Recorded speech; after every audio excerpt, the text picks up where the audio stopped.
Phil Murphy set to take over for Chris Christie as New Jersey governor. New Jersey will say farewell to blunt-talking Republican Governor Chris Christie as a wealthy former Obama administration diplomat and businessman is sworn in as governor.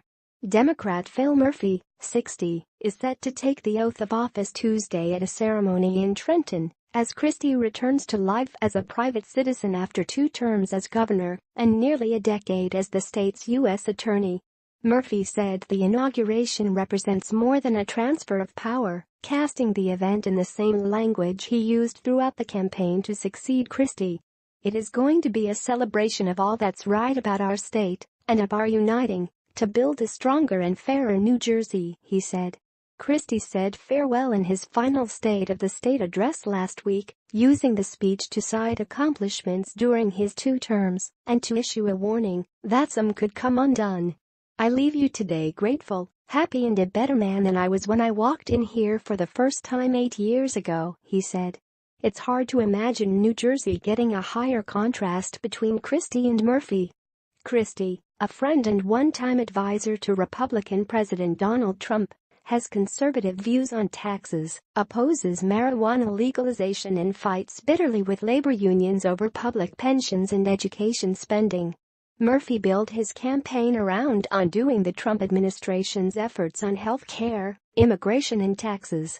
He promises to raise taxes on millionaires and legalize recreational marijuana, allies himself with unions, and says he will increase pension payments and school aid. Murphy has never held political office and earned his fortune, which he used to help win the Democratic nomination last year, as an executive at Goldman Sachs. Christie served in county government and private practice as an attorney before George W. Bush appointed him as a federal prosecutor. He doesn't have Murphy's fortune and has said he wants to make money when he leaves office. Christie is deeply unpopular as he leaves office, with his job approval rating in polls in the teens. The dip is stark because he was incredibly popular after his handling of 2012 Superstorm Sandy.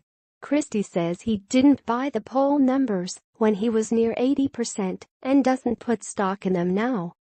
Having won re-election in New Jersey overwhelmingly in 2013, he was once viewed as his party's hope for winning the presidency, but those hopes fizzled after the George Washington Bridge scandal. His own presidential run failed and his popularity at home began to dip as he spent more time out of the state. Experts say Christie achieved significant results and that he would be leaving office on a high note if it weren't for the bridge scandal, his presidential run, and his support for Trump.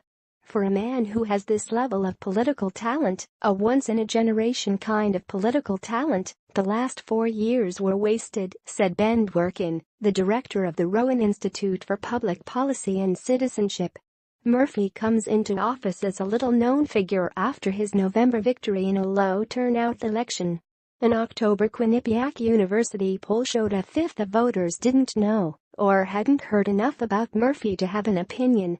The survey talked to 1,049 voters and had a margin of error of plus or minus 4.2%.